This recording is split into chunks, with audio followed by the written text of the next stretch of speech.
Hello everyone. We have covered 3 units of our subject electronics measurement and instrumentation. Let's start our new unit which is sensors and transducers. In that we are going to see the block diagram of instrumentation system, relative transducers as well as sensors for given application, working principle of thermal sensors and more information about sensors and transducers. Here are the contents of our today's lecture. Block diagram of instrumentation system, pressure gauge instrumentation system, sensor and transducers, thermal sensors. Let's see the instrumentation system.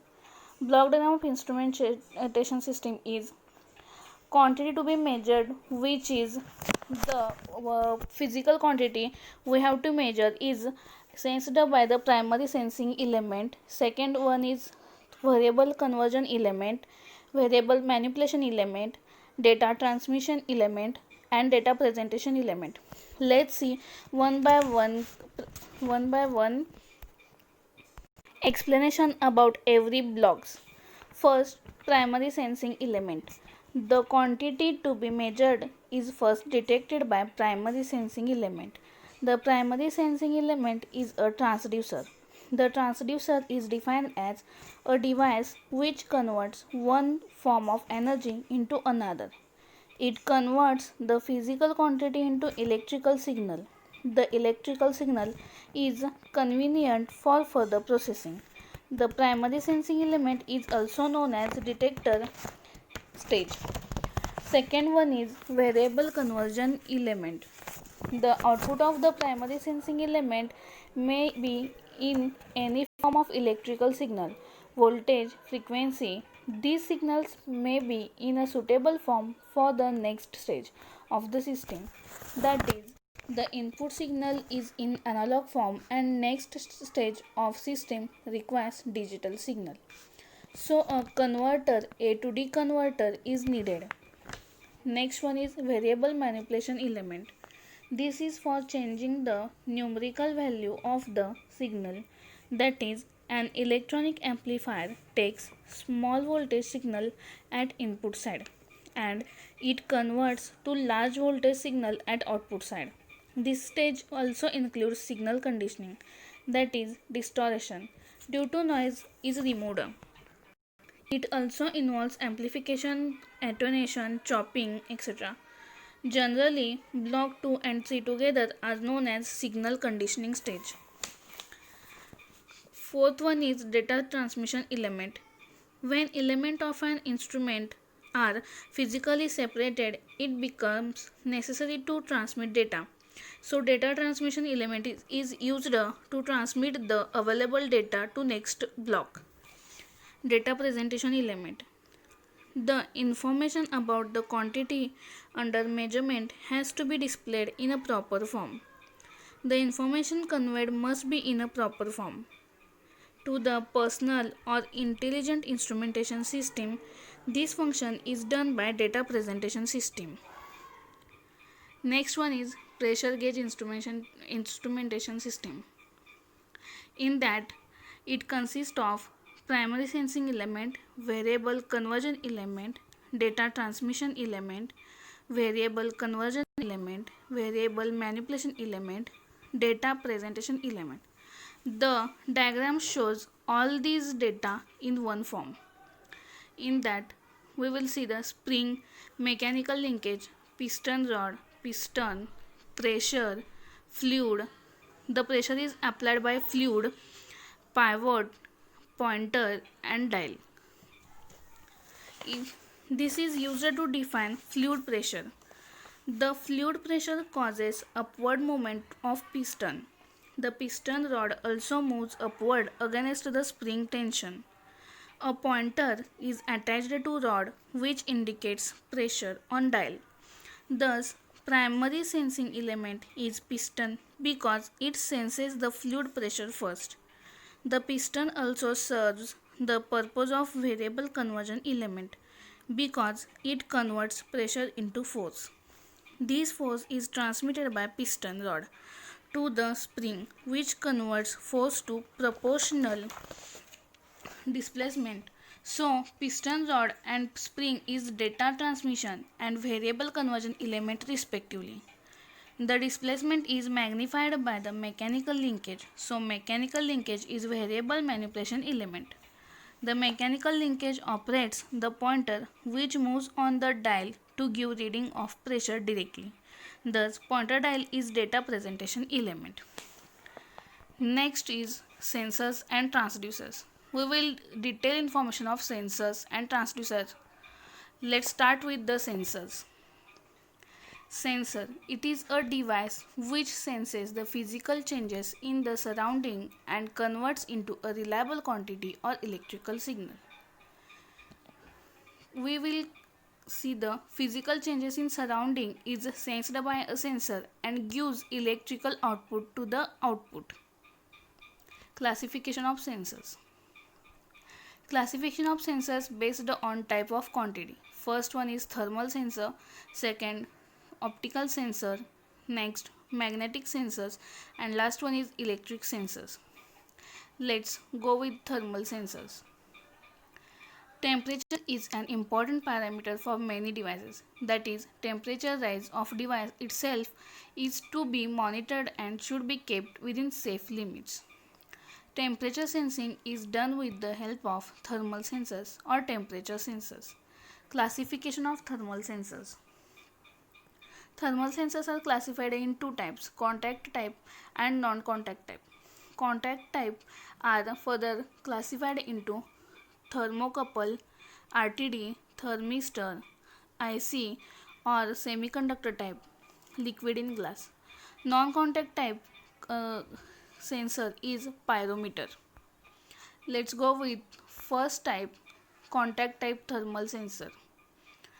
The sensor is in contact with the object whose temperature is to be measured. There should not be any heat transfer between object and thermal sensor. First one is thermocouple.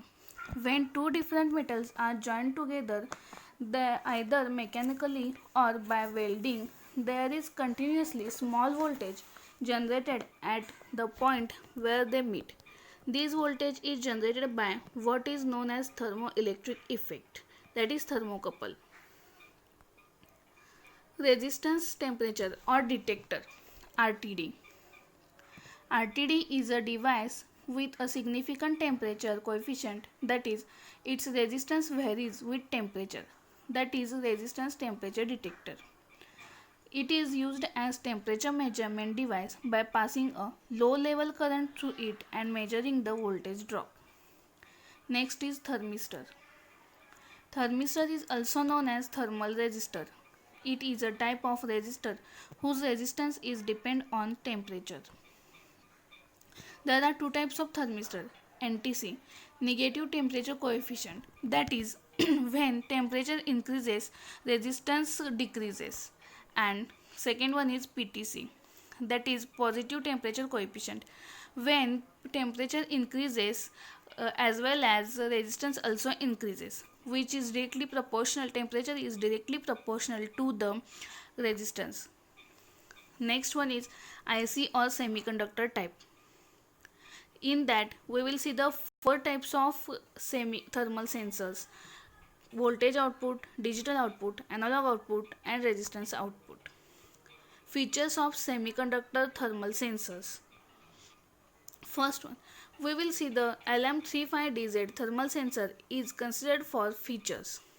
First one is calibrated directly in degrees Celsius, not Fahrenheit. Gives output as 10 mV per degree Celsius. Current. Low self-heating. Low cost. Range is 55 degrees Celsius to 150 degrees Celsius. Input voltage range is 4 volt to 30 volt. 3 terminals. It consists of input, output, ground. Liquid in glass thermal sensor. It is the most simple device used for measurement of temperature. The common example is mercury thermometer used for measuring temperature of human body, liquid, etc. The diagram is shown in there. It is the most simple device used for measurement of temperature. It consists of a bulb in which the liquid mercury or alcohol is kept. A glass tube is arranged at top of this bulb, which consists of a capillary. This capillary is connected to glass bulb. The point of reference is ice point. When the glass bulb area is brought in the vicinity of body whose temperature is to be measured, the liquid expands and travel in upward direction. The temperature can be directly read on the same. We will get the output in a degree Celsius. Advantages: cost is cheap, simple to use, do not require any external power source for functioning, reasonable accurate. Limitations: delicate to handle, not highly accurate, human errors are more. Next one is non-contact type pyrometers. There also belongs to optical sensor family. The infrared or optical radiation from the object is captured and these are passed on to suitable sensors for measuring temperature of the object. Types of pyrometers are radiation pyrometer. The diagram shows that heat reading body, conical boundaries, tube, small apertures, temperature sensors, sensor output terminal and mirrors. These are used for measuring temperature between 1200 degrees Celsius to 3500 degrees Celsius. The arrangement is shown in figure. The temperature sensor does not make directly contact with the body whose temperature is to be measured, but it picks up the radiations with a tube aperture arrangement. The pyrometer accepts all the radiations in the conical region. The focusing can be obtained by placing a lens at the opening of tube. The heat waves are focused on the temperature sensor. It may be thermocouple or thermopile. The mirror at the end help in concentrating the heat at the temperature. The output of sensor can be calibrated to give indication of a temperature directly. Radiation of pyrometers are two types: fixed focus type and variable focus type. Next one is second, optical pyrometer. The figure shows the lens, eyepieces, red filter, lamp, aperture, temperature meter, heat reading body. Filament too dark. The filament will be of three types: filament is too dark, filament too bright, or equal brightness. It shows the optical pyrometers make use of variations in color of hot body and interprets these phenomena in terms of temperature. It is used for measuring temperature in a range of 535 degrees Celsius to 2760 degrees Celsius. When a body is heated, it changes color pattern in following sequence: dark red, orange, white. The temperature measurement is based on the determination of changes in color of the hot body and comparing it with known reference. A small lamp is supplied voltage through a DC source with a resistance R in series with it. A galvanometer is connected in the circuit to calibrate and read the temperature directly. Lens 1 is used to focus the light radiation from hot body on the filament of a lamp. The light falling on the filament of lamp can be observed through lens 2 and eyepieces. The light falling on lamp from hot body and the light radiation by lamp itself is to be compared, or the two brightness are to be compared. The red filter makes the comparison job easy. The current through lamp is varied by R in such a way that the brightness of lamp and brightness radiated by hot body is same. This is continuously observed through eyepieces. At this moment, the filament of lamp disappears, that is, it disappears into the surrounding field of light from hot body. The current is so adjusted indicates the temperature of hot body. That is, the scale of instrument is calibrated in terms of temperature directly. The last type is photoelectric pyrometer. It consists of multi-voltmeter type instrument, standard lamp, sliding window, amplifier and power unit, measuring cell, red filter and reflector, comparison cell. The photoelectric pyrometer is shown in figure. It employs the principle of automatically matching the radiation from standard source and radiation from the target surface. The lens concentrates the radiation from hot body to the sliding tubes. The photoemissive vacuum tube produces an electron current which is proportional to radiation intensity. The response from phototube is amplified with an amplifier. A millimeter indicates current through the lamp. The scale of millivoltmeter is calibrated to give indication of temperature directly.